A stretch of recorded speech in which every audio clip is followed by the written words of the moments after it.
আসলে হজ মানে তো হলো স্যাক্রিফাইস, ত্যাগ করা। এই দুনিয়ার মায়াটা ত্যাগ করা উচিত সবারই। এবং হজ হলো এরকম একটা অপরচুনিটি। এত কাজ, এত টাকা, এত পয়সা, এত বাড়ি, এত গাড়ি, কোনো কিছুই কাজে আসে না। দুটো সেলাইবিহীন কাপড় পরে ওখানে যেতে হয়। এই শিক্ষাটাই সবচাইতে বেশি হওয়া উচিত মানুষের জীবনে। এই জীবন থাকা অবস্থায় মৃত্যুর স্বাদ নেওয়া উচিত।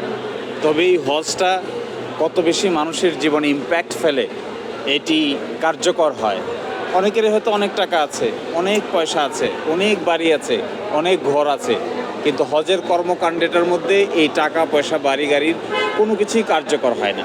সব কিছুই মনে হয় নিজের যা করলাম এইটাই শেষ, নিজের জন্য যা করলাম এইটাই সর্বশেষ কথা, অন্যের জন্য খুব কিছু করার থাকে না। আমার ফিলিংস হলো, আর আমি মনে করি সবাইকেই এই দুনিয়ার প্রতি মায়াটা ছাড়তে হবে। এই হজ হলো এরকম একটা ট্রেনিং, এরকম একটা প্রশিক্ষণ। এই প্রশিক্ষণ আমার জীবনে খুবই কার্যকর ফিলিংস। আমি মনে করি প্রত্যেক মানুষের জীবনেই এরকম কার্যকর ফিলিংস হওয়াটা জরুরি এবং কার্যকর। কোথাও কোথাও হজ অনুষ্ঠানে পরিণত হয়েছে, আসলে এটি তো ঠিক নয়। এটি একটা ইবাদত। এই ইবাদত ইব্রাহিম আলাইসাল্লাম থেকে আজ পর্যন্ত প্রযোজ্য। কোরআন শরীফে এ নিয়ে সুনির্দিষ্ট আয়াত আছে, এই ঘটনার বর্ণনা আছে, কেমন করে ইব্রাহিম আলাইসাল্লাম ইসমাইল আলাইসাল্লামকে ত্যাগ করতে চেয়েছিলেন, নিজের সন্তানকে। এই ত্যাগের মহিমায় উদ্ভাসিত হওয়াই হজের মূল স্পিরিট।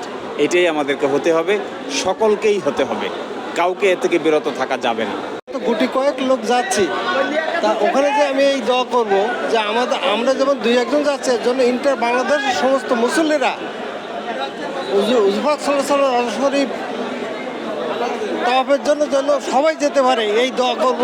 এবং দেশের সমস্ত মুসলমান ভাইরা যতটা আছে, পুরুষ মহিলা সবাই যেন এই আল্লাহর ঘরের দিকে ধাবিত হন এবং সামনের জন্য আমরা সবাই আল্লাহর এই কাবা শরীফ তওয়াফ করতে পারি। সারা জীবন যে গুনাহগুলো করেছি আল্লাহ তাআলা যেন মাফ করে দেন এবং জান্নাতবাসী করুক।